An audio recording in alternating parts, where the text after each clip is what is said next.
to Face, the program that frontally discusses political and social issues in Nigeria. The weekly program brought to you on Wednesday by 6 p.m. Nigerian time, anchored by Prince Ewemade Concourse, powered by GCSDN. Join us.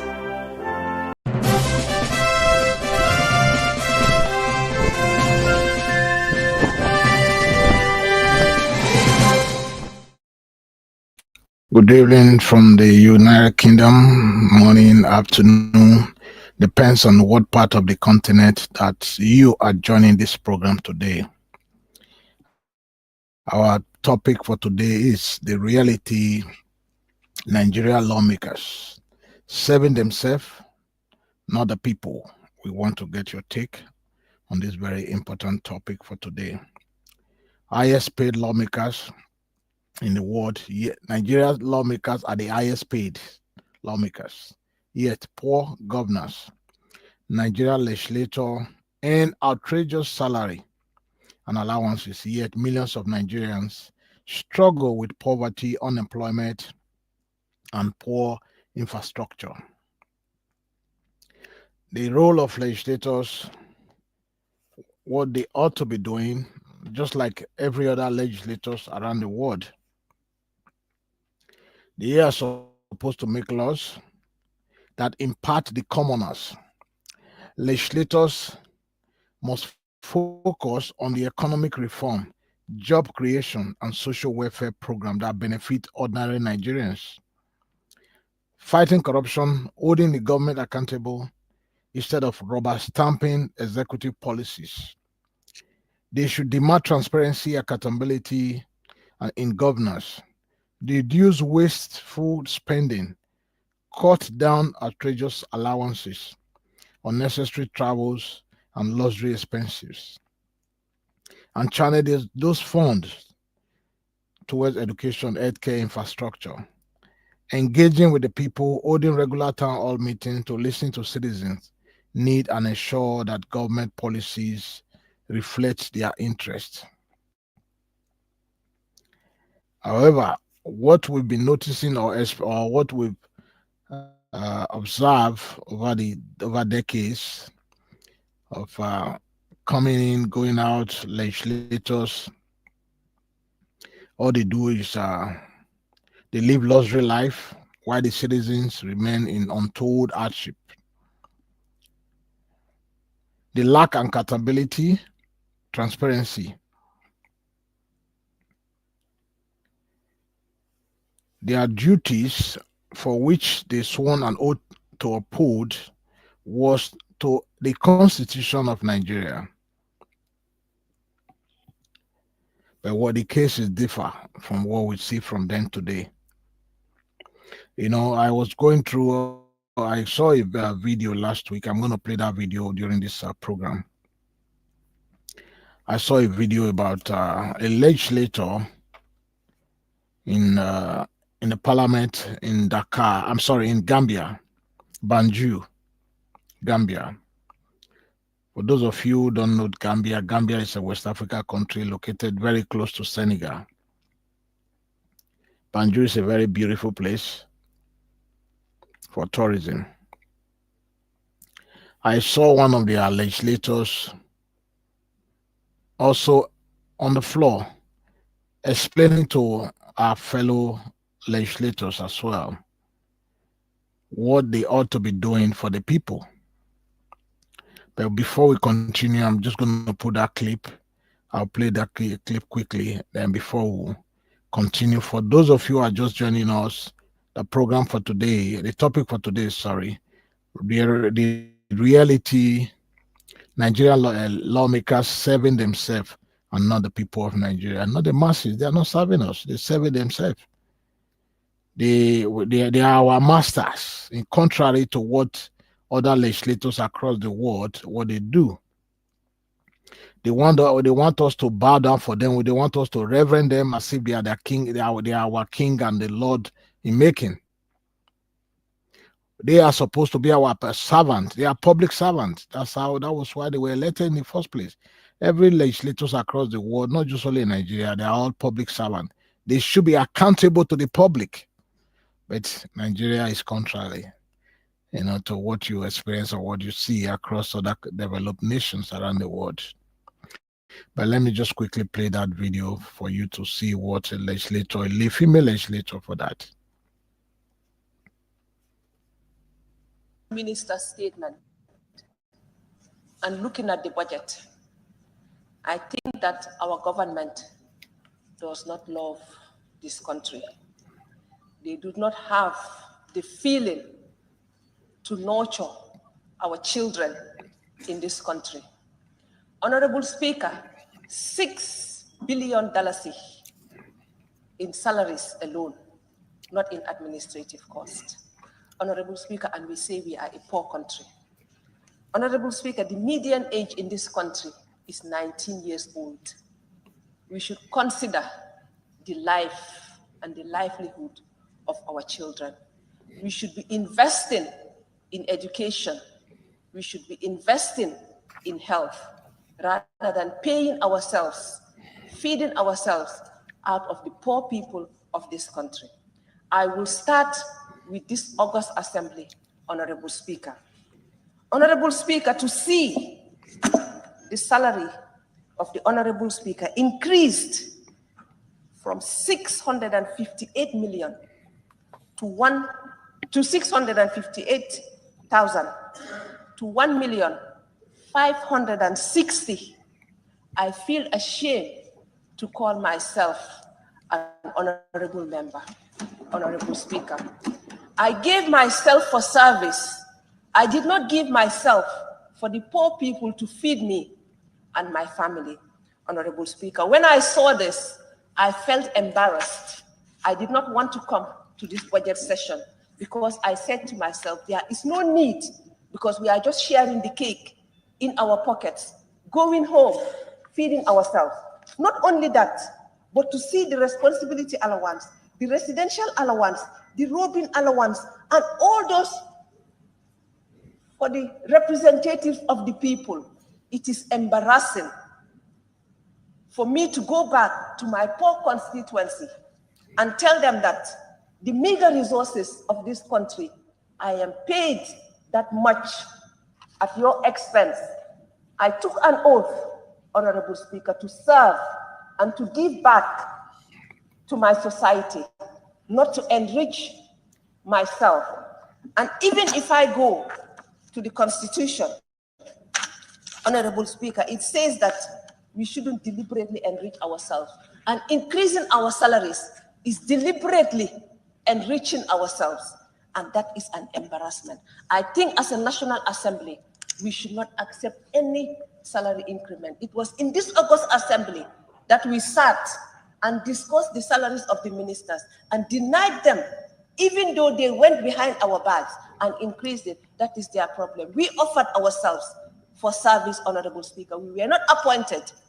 We were elected and we offered ourselves, Honorable Speaker. And I think we should think of our people when we do the budget. I'm not allowing you to observe me. I don't have that time. When you are on your own feet, observe yourself, please. Thank you. Honorable Speaker, when we go to the office of the President, Honorable Speaker, I have seen new units, ICT units, being established at the office of the President. The office of the President has, I think, whatever they call it, the person that does public speech or whatever.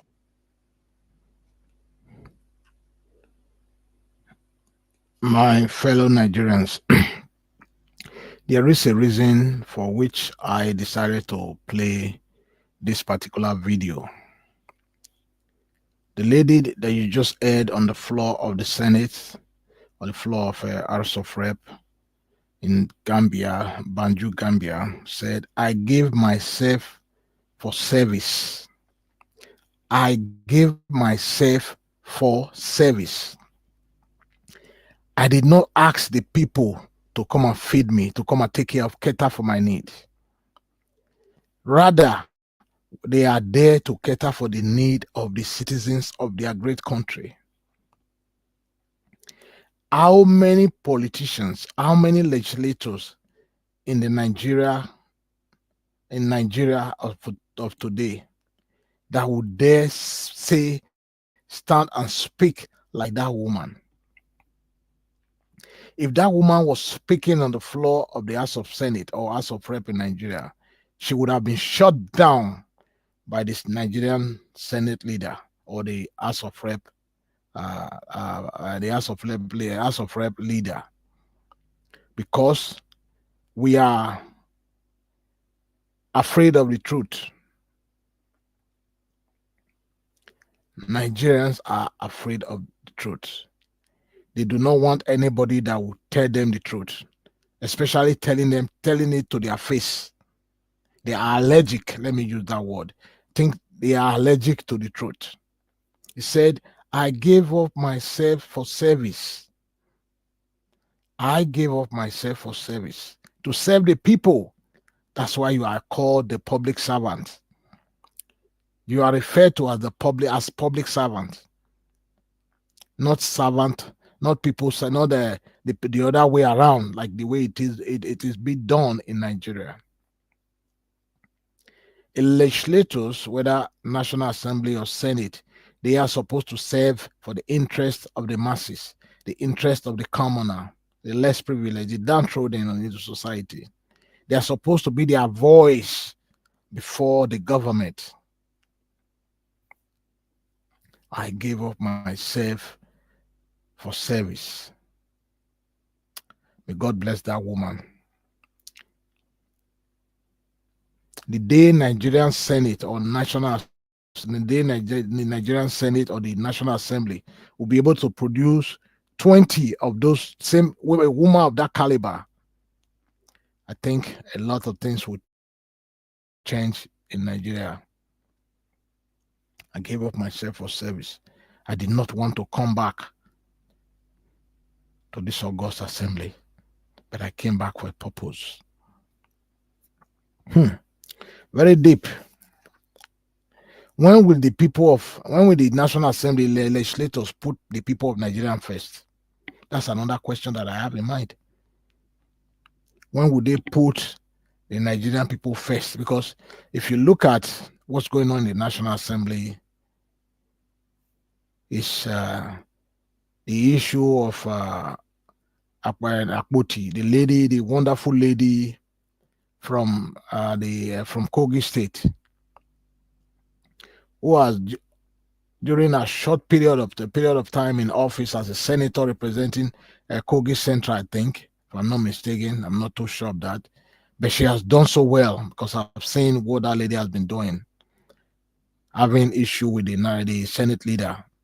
If Senate leader Akpabio was to be in a Western world or in a developed nation, that man would have resigned or step aside for the interest of justice and allow the committee or a disciplinary committee set up to look into the allegation of sexual harassment, which is a very big deal in the Western world.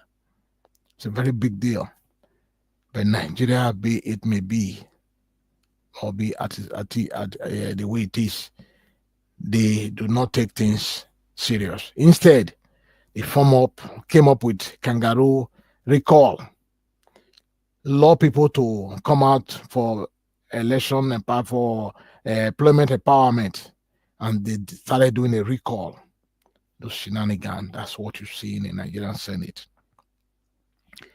The only thing I've seen so far during this present Nigerian Senate, the present House of Rep, the only thing I've seen to me that is meaningful is the recent 39 bill passed, 39 constitutional amendment bill that has passed second reading. I'm going to read them to your hearing. The bills are a bill for general election to the office of the president, state governor, National Assembly, state House of Assembly, and local government area council shall be conducted simultaneously on the same date, which I believe is a welcome development. for the local government to be conducted on the same day with presidency, governor, national assembly. Let every election be conducted on the same day, not a different day. That's a welcome development. That will go a long way. That will also shape the nation called Nigeria. Another bill, a bill for the establishment of state police and local government police. I also think, in my own opinion, that it is also a laudable idea to have a state police, even though we already know that some of the state governor might use this as an avenue to victimize their opponent. But it also gives the power to the state instead of waiting for the IG in Abuja who knows nothing about Edo State or Ondo State or any other state, for example, giving directive using the federal might. So the states will be able to take their own destiny into their own hand, which is a very good idea. Thereby creating employment. Local government police in the Western world here, like in UK, for example, they have local community policing. People that walk around, they just walk around the neighborhoods. They're police, but some wear uniform patrolling without arm, while some also, just go on undercover.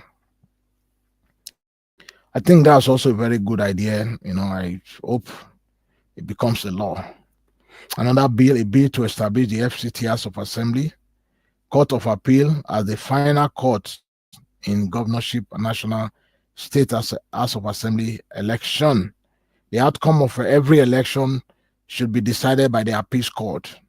I think that one as a comma, there's something they are trying to do there. That one doesn't go well. It doesn't go down well with me, because the Supreme Court should be the last hope of the common man. Supreme Court, not appeal court, because anybody can buy judgment in appeal court, especially in Nigeria. A bill to prove for the compulsory resignation of national and state executive member of political parties seeking elective position. That's a wonderful bill as well. A bill to provide for determination of all appeal arising from election petition tribunal prior to swearing in of the president. That's the big one. That's bingo. Every election matter should be decided before the swearing in of anybody elected, whether president, governor, deputy, House of Rep, Senate, House of Assembly, local state House of Assembly. Everything should be determined first before the swearing in date, so that they don't use the local government or the state government money or the federal government money to fight the opposition.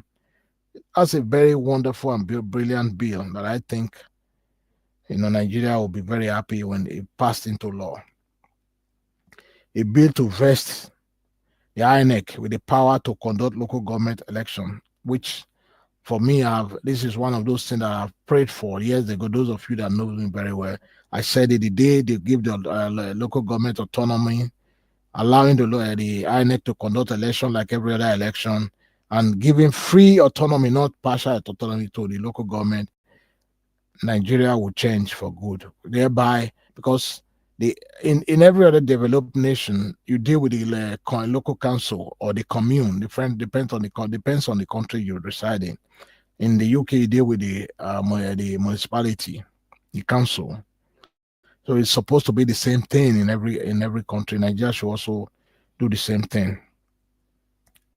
A bill for an act to alter the Constitution of the Federal Republic of Nigeria, 1999, has amended to grant the National Assembly power to alter timetable.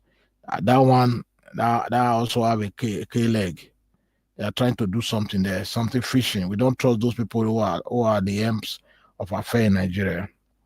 A bill for an act to alter the Constitution of the Federal Republic of Nigeria, CAP C-23, laws of the Federal Republic, laws of the Federation of Nigeria, 2004, to establish the National Local Government Electoral Commission as the independent body responsible for organizing, conducting, and supervising election into offices of chairman, councillor of all the local government across the Federation, including area council of the FCT, ensuring credibility, transparency, and fairness of local government election, and promote democracy governance at the grassroots.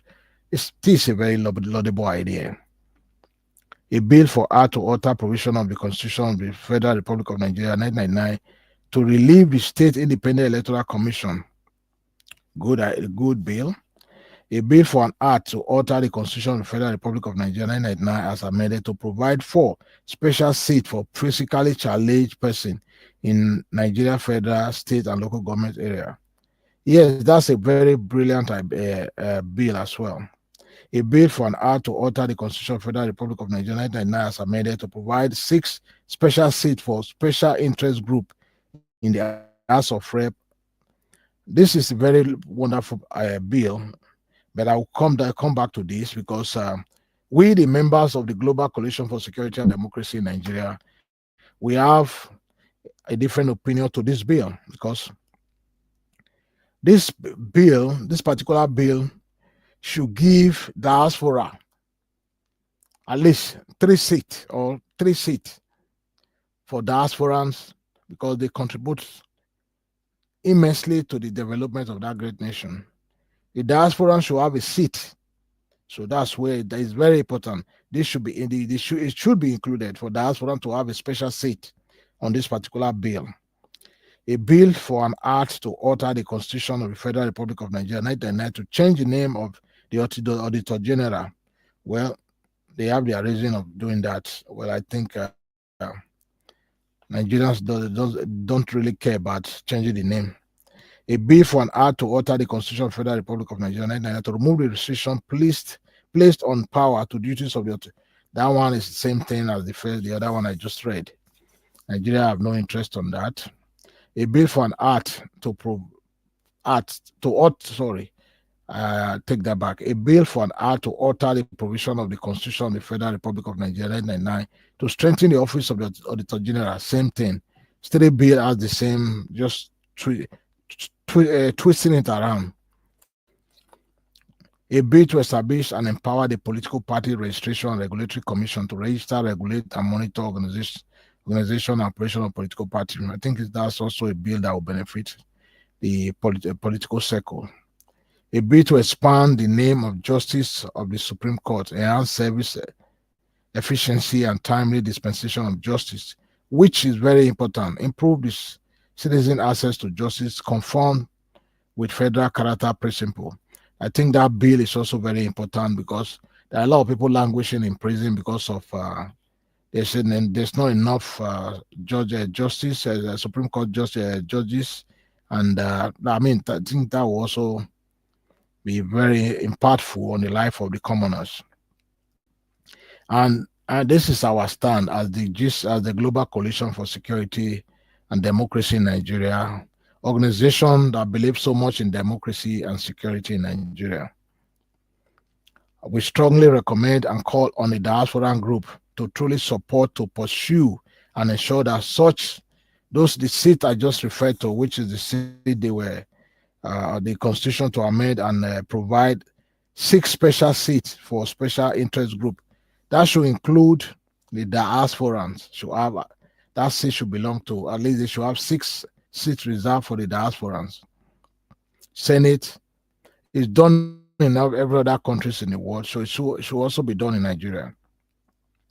There should be a bill to establish special court. This is our take and our stand as the organization that believe in democracy and accountability. There should be a bill for a special court that will conclude all matters within 90 days. There should also be a bill where the people with outgoing cases of corruption will not be allowed to contest until their case is resolved. There should also be another bill to remove the power from the president to appoint the chairman of Independent National Commission, INEC, and the AFCC, and the police IG, and the Justice of the Federation. There should be a separate bill to remove that power from the president. That body should be an independent body because our politicians will politicize everything.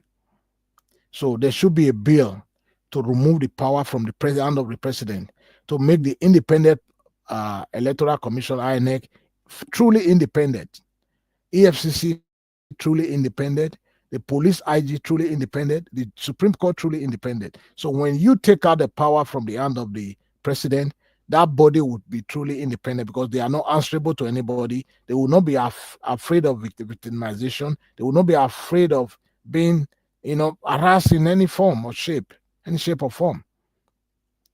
There should also be another bill to criminalize unkept election campaign promises. You have manifesto, you have billboard across the country, you campaigning with your manifesto. At the end of the day, you don't do a jack. You don't do nothing out of your manifesto. There should be a bill to hold our politicians accountable. This is the stand of the Global Coalition for Security and Democracy in Nigeria. My fellow countrymen and women, the Nigerian people must demand change, not just change, true change. Hold your leaders, hold your legislators, hold your lawmakers, hold them truly accountable through election activism and public pressure. The circle of neglect and corruption will continue if we cease to do any of this. And this is my final thought. The Nigerian people deserve a leader who truly would fight for them, not against them. The time for self-serving politics must end. The question remains, when will our legislators finally prioritize the people's interests? The answer is left for you, my people, to answer that. Thank you so much, and I'll look forward to see you again in another program. Hopefully same time, same place next week. Shalom.